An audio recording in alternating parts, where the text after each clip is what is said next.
আমরা এদিকটা বসে হাওয়া লাগবে। New year, happy new year সোনা। রান্না করে খাওয়াচ্ছিস রে? নতুন বছরে কি রান্না হচ্ছে আমরা? মাছের মাথার ঘন্ট। জল খাবে না? দাও জলটা খাই।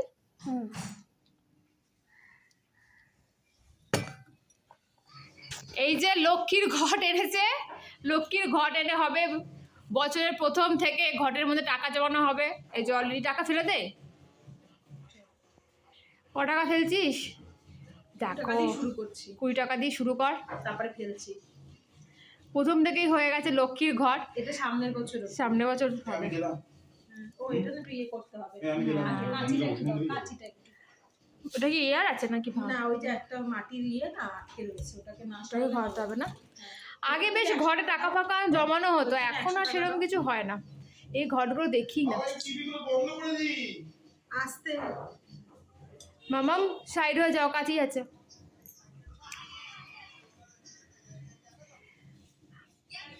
পরের বছর ঘরটা ভেঙে দেখা হবে কত টাকা জমলো। সামনের বছর 1 তারিখে দেখবো। সামনের বছর 1 তারিখে দেখবি। আর তার আগে যদি ভর্তি হয়ে যায় তার আগে ভেঙে নিবি। সামনে রেখেছিলাম। এই যে জামা কাপড় নিয়ে বসে পড়েছি। বাড়ি যাওয়ার কথা ছিল 4 তারিখে, তোমাদের যেটা আগের ভিডিওতে বলেছিলাম, কিন্তু হঠাৎ করে ঠিক হলো যে আজকে বিকালবেলায় চলে যাব। কেন সরি, কালকে যাওয়ার কথা ছিল। 4 তারিখ তো শ্বশুরবাড়ি যাবো, কালকেই মায়ের কাছে যাওয়ার কথা ছিল, কিন্তু ট্রেনে না প্রচুর ভিড় হবে, তো ওই জন্যই আজকে বিকালবেলাতেই চলে যাব। জামা কাপড় নিয়ে বসেছি। বছরের প্রথম দিনই টাটা বাই বাই হয়ে যাব, মানে আপাতত এখান থেকে। আর 2 দিন পর থেকেই তো মায়ের ওখান থেকে টাটা বাই বাই হয়ে যাব। তো এই জামা কাপড় কোথাতে বসে গেছি, এই ব্যাগ নিয়ে যাওয়া তো একটা ভিড় ট্রেনে ওঠাও একটা অসুবিধা। ওই জন্য আমরা আর কি এটা উবের টোটোর মতো বুক করেছি। এখান থেকে দমদম থেকে তো বিরাটি আমার মায়ের বাড়ি আর কি, তো ওখান থেকে ওইটুকুনি চলে যাব এতে করে। এই এখন জামা কাপড় গোছাচ্ছি, আর এরপরে তো একটু গোছানোর কাজ থাকি। জানি না কত চেষ্টা করবো যতটা পারবো করার।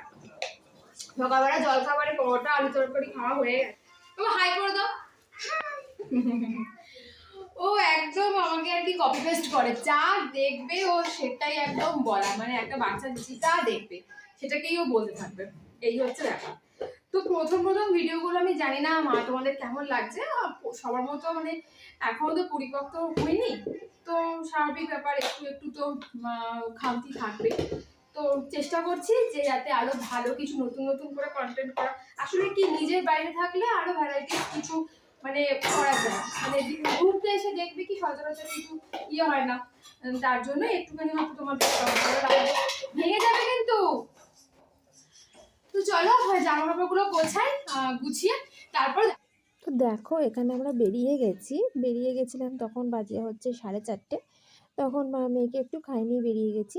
মা আগে বেরোচ্ছিল, তো পেছনে আমি আর মেয়ে বেরোচ্ছি আর কি। ফোনটা নিতে ভুলে যাচ্ছিলাম, তো কেন ভিডিও করতে হবে। তো এখান থেকে যাই হোক, এই যাইবাবুকে আমার মেয়ে টাটা এই সমস্ত কাণ্ডকীর্তি করে এই এখন আমরা সবার শেষে যাচ্ছি। টোটো এসে গেছে অলরেডি। দিয়ে এবার এখান থেকে যেতে মোটামুটি আধা ঘন্টা সময় লাগবে। আধা ঘন্টা বিরাটি স্টেশন, ওখান থেকে বাড়ি যেতে আরও আধা ঘন্টা, 1 ঘন্টা লাগবে। চলো ততক্ষণ তোমরা ব্লগটা দেখতে থাকো, দেখা হচ্ছে বাড়ি।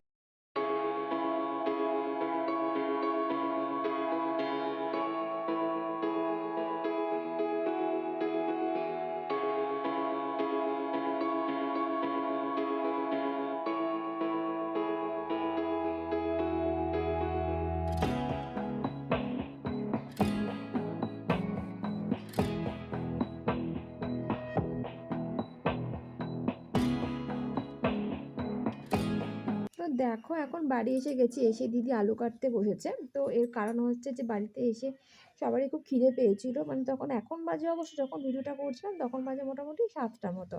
ওই যে চাউমিন এনেছিলাম, চাউমিন এনে তোমার চাউমিন করবো। আর শর্টকাটে এর থেকে আর বেশি কিছু পাচ্ছিলাম না মেনু, কারণ কিছুই সেরকম রেডি ছিল না। মা এখানে ঘর পরিষ্কার করছিল আর আমরা এখানে চাউমিন রেডি করছি। তো দেখো চাউমিনটা সেদ্ধ বসিয়ে দিয়েছি, আর একদিকে মানে আলু পেঁয়াজটা মানে ভাজা হচ্ছিলো, মানে যতটা তাড়াতাড়ি শর্টকাটে করা যায় আর কি। কেন খিদে পেয়ে গেছিলো, তখন আর নতুনত্ব কী আর করবো, আর তখন মানে সেরকম সবজি টবজিও কিছু ছিল না বাড়িতে। কেউ ছিল না আর কি বাড়িতে, তাই জন্যই আর কি এই আর কি শর্টে করলাম। তো চাউমিনটা হয়ে গেছিলো, চাউমিন হওয়ার পর এখানে একটুখানি ম্যাগি মশলা দিচ্ছিলাম, কারণ দেখবে ম্যাগি মশলা দিলে কিন্তু চাউমিনের টেস্টটা আরেকটু বেড়ে যায়, মানে আমাদের তো খুব ভালো লাগে। তো সেই জন্য একটু ম্যাগি মশলা ছড়িয়ে তো চাউমিনটা রেডি করে নিয়েছি। তো এবার এখানে চাউমিনটা খাবো, আর অনেক দিন পর মায়ের কাছে এলাম, বেশ ভালো লাগছে, মানে প্রায় 1 বছর পর, মানে আসা হয় না আর কি, অনেকটা দূরে তো আমাদের বাড়ি থেকে, যার জন্য একটু আমাদের মানে মানে বছরে হয়তো 1 বার কি 2 বার এরকম আসি। তো চলো এখানে আমরা একটুবার খাওয়া দাওয়া করি। আর এখানে আমার মহারানী দেখো এখানে কানের মধ্যে স্টেথোস্কোপ কি করছো? নিয়ে খেলা করছে।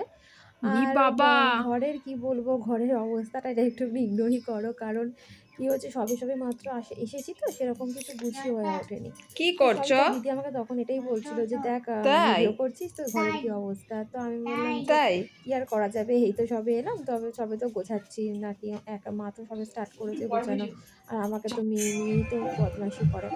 এখানে চাউমিনটা নিয়ে নিচ্ছিলাম, নিয়ে বায়না করছিলাম, সেরকম চাউমিনটা ভালোবাসি, তো যেটা আমি আগেও বলেছি। আর আমাদেরও খুব ভালো লাগে, হয়তো একই জিনিস কিন্তু আমার খুব ভালো লাগে খেতে। তো এইসব নিয়েছিলাম, নিয়ে টিয়ে এবারে বসবো আর কি।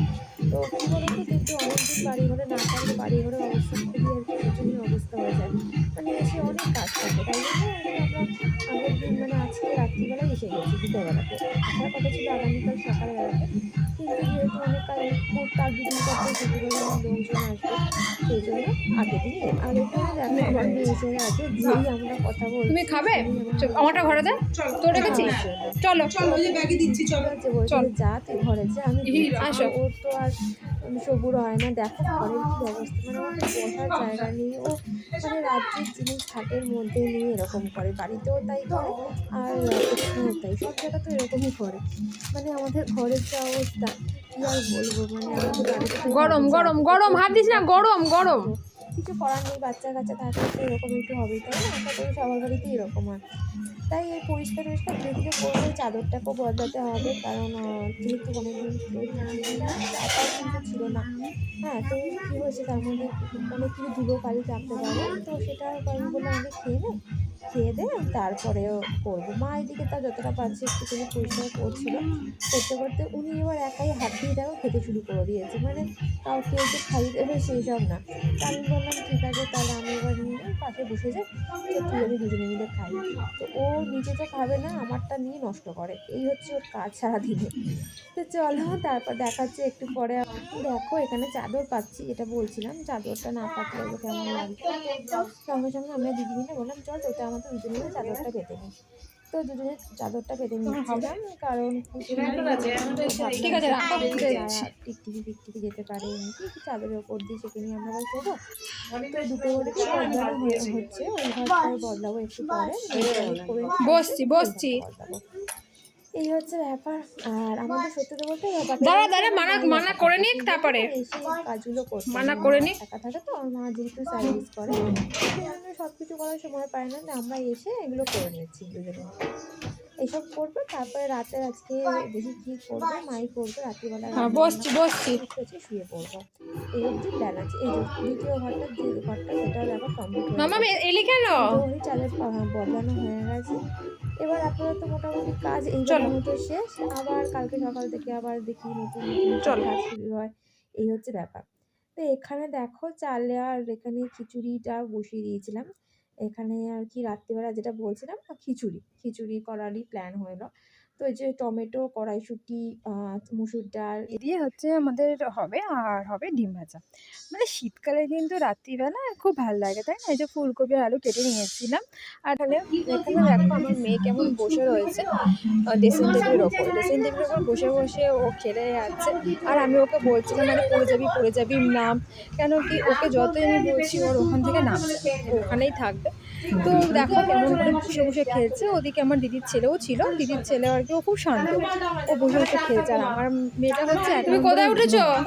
এই যে কোথায় বসেছো তুমি? যাচ্ছে আর আমার দিকে তাকিয়ে আছে, আর ওদিকে মনে টিভি চলছিল তখন, টিভি দেখছে, আর আমি ওকে বারবার দেখে যাচ্ছি আর রান্নার দিকে একবার করে দেখছি।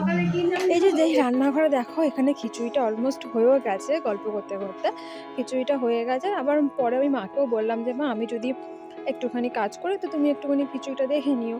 তো মাও বললো যে ঠিক আছে। তো দেখো এখানে খিচুড়িটা হয়েও এসছে মোটামুটি। যতই ভালো রান্না করতে শিখে যাই না কেন, মায়ের হাতের মতো রান্না কিন্তু কেউই পারি না, তাই না? মানে সব রান্নাতেই মনে হয় মায়ের হাতের একটু ছোঁয়া থাকলে মনে হয় রান্নাটা আর একটু টেস্ট বাড়িয়ে দেয়। তো সেই জন্যই মাকে বলছিলাম যে মা দেখো এটা হয়েছে কিনা। তো ওটা আরেকটু হওয়া বাকি ছিল। তো কথা বলতে বলতে মানে যখন আমি বলছিলাম তখন তারপরে একটু হয়েও গেছিলো, একটু হলুদ দিতে হচ্ছিলো। তো দেখো এখানে মোটামুটি ব্লগটা আমি এখানেই শেষ করলাম। তো তোমাদের কমপ্লিট দেখিয়ে দিই জিনিসটা, এই যে খিচুড়ি আর ডিম ভাজা। তো ব্লগটা কেমন লাগলো জানিও। দেখা হবে নেক্সট ব্লগে। যদি ভালো লাগে লাইক আর সাবস্ক্রাইব অবশ্যই করিও। Thank you.